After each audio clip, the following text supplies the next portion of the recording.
when he saw the advertisement for, it was actually just the Northern California or Bay Area Alzheimer's Association, he applied, and he was one guy. He was the director with a half-time person. And I remember him coming home and saying, I don't know whether this is going to work out. And obviously it did. He really got married to the mission and really became the passionate man he is about everything he gets into, and became more and more involved and grew it from, that one guy with a half-time person to what it is today. So yeah, he's made a big difference.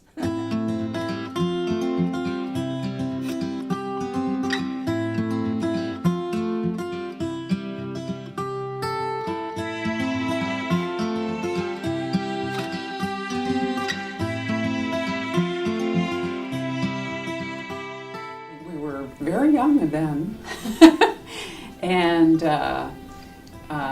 we have all grown a great deal, but Bill is amazing in the leadership that he's demonstrated over all those years and how much he's grown the chapter from really the first full-time staff member here to leading an organization of nearly 100 employees and hundreds of volunteers. He's taken us so far in growing the chapter. It's just remarkable.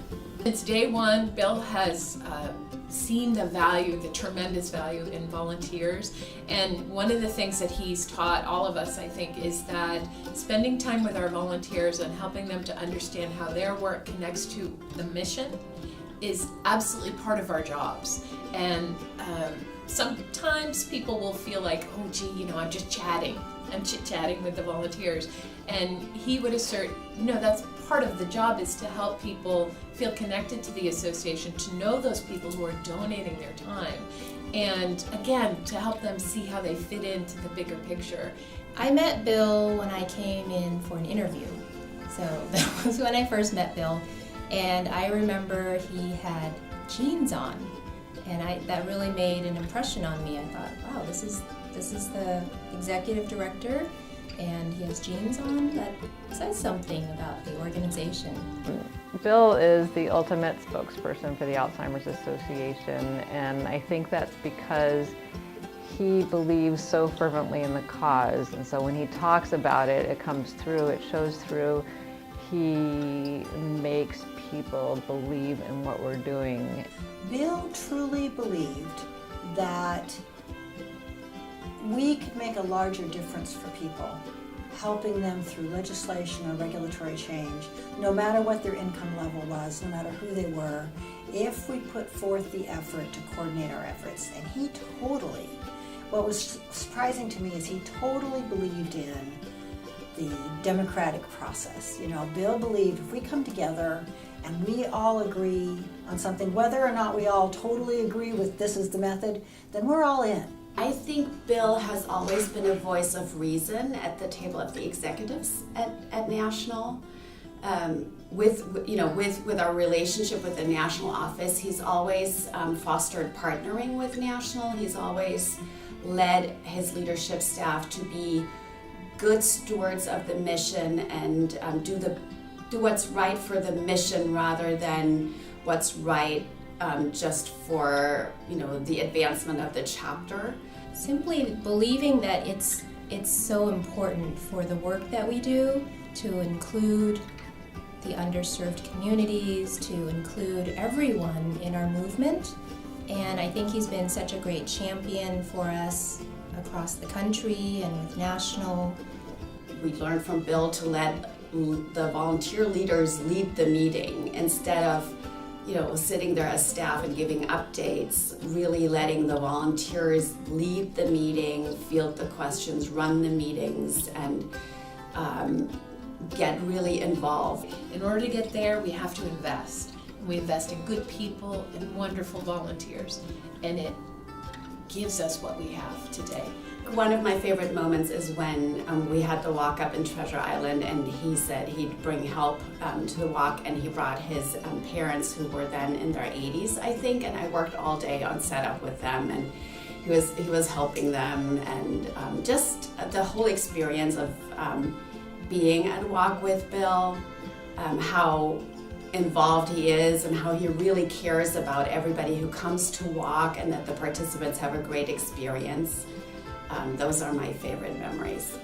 His wonderful sense of humor, how he keeps us laughing, and we all have fun at work, and part of that is his leading by example and by inspiring us to have fun and to embrace all of the work that we do, our full mission. And I think that his ability to see the good in everyone really stands out. And I think that carries a lot of weight. He was always a really hard worker. I think he always believed in justice, and that people deserve a better life and all those kinds of things. So I don't know whether it's changed him to the core, but I do think that through the years he thinks about this 24/7.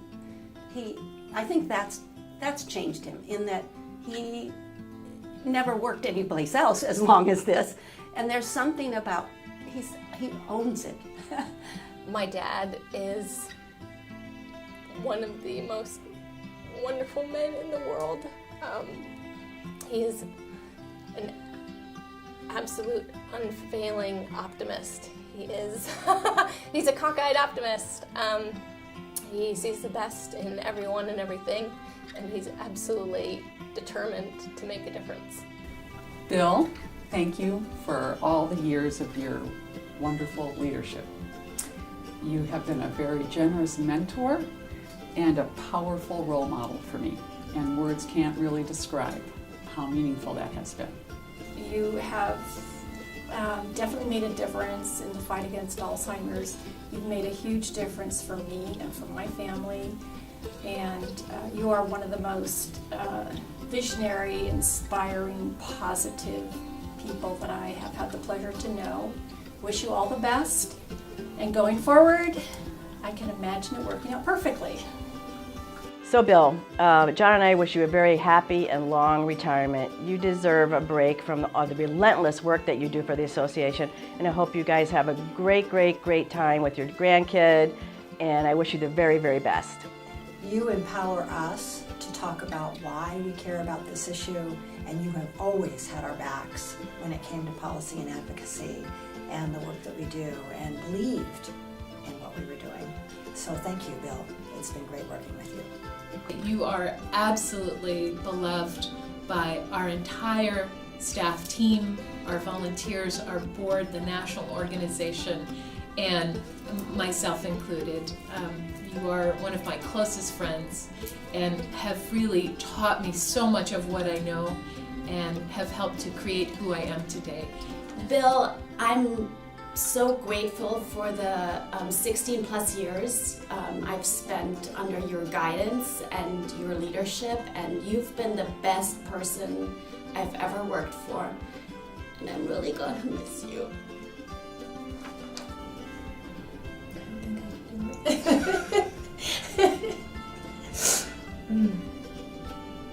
That's too hard. I've lived nearly my whole life with you in it. And you have lived most of your work life here at the Alzheimer's Association. And I couldn't be more proud of you, both personally, in the way you've interacted with me and your family and your friends, but I also am so proud of you bringing who you are, the kind, passionate, dedicated person you are to your work. And I know that you're going to miss it, but I am going to be so glad to see more of you. So I love you, William. Thank you so much for everything that you are and everything that you do. Who do we love? Who's that? Grumpy! Yay!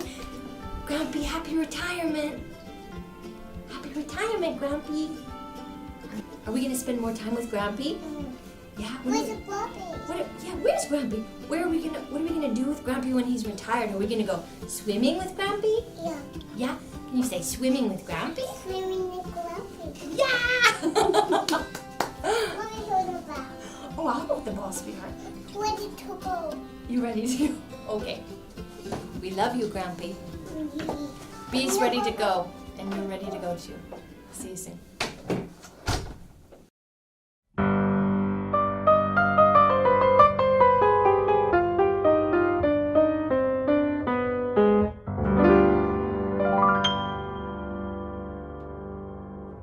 No money, no mission. Fundamentally, I suspect this is just a tempest in a teapot. Good for us. Now figure out how to do better. concern and awareness is the tide that floats all boats. Take it easy, but take it. Don't put the cart before the horse. I think we should pour oil on the water. And I can imagine it working out perfectly. The wood behind the arrow. They have more to lose than we do in this. Keep on rocking in the free roll. But. Where our work is to change the national conversation on Alzheimer's. I don't understand what you're saying, so then I have to think about what I just said and rephrase it to, actually get more clarity. These little wrestlers, the masked wrestlers, you'll find these rubber wrestlers around the office, and maybe not every day, but every other day or at least every week they are in new positions. He loves kids, and every time we have kids come in the office, he just lights up. He's very opinionated about music. There are absolutely right and wrong answers when it comes to music. Bill has been bringing his iPod to the walks and is very particular about what songs he wants to have played. He loves the blues, he loves jazz, he likes Gregorian chants. Ringing the bell on Stephanie's bike every time he exits through the back door. He is a crazy driver. Well, I wish I had the remembrance bell right here because he rings it often and my desk is right by there. Yeah, my dad is a Mets fan. Wait, no, a Cubs fan. He's a Chicago Cubs fan. Whistling Penny Lane in the office. Bill, it's clear, it's donuts. He has no interest in bagels. He doesn't understand why anyone would eat a bagel, and if he knows that bagels are being brought into the office, he will go and buy donuts. Oh, well, the only good bagel is a donut. Coffee, only Pete's, no Starbucks, ever. No Starbucks in the office. He says, "What are you doing?" And I kind of stopped and looked around and wondered, what was I doing? I was grinding coffee and didn't know exactly what he meant. And it was then that I learned that the coffee, the Pete's, should be ground a certain way and you cannot overgrind it. I didn't drink coffee when I started working at the Alzheimer's Association. I didn't drink coffee in college. I was never much of a coffee drinker. But I buy Pete's coffee and don't grind it too fine. And I'm a fan. He'll also put little rubber animals on people's desks, again, without ever taking credit for it, and he will deny it if asked. You know nothing about it.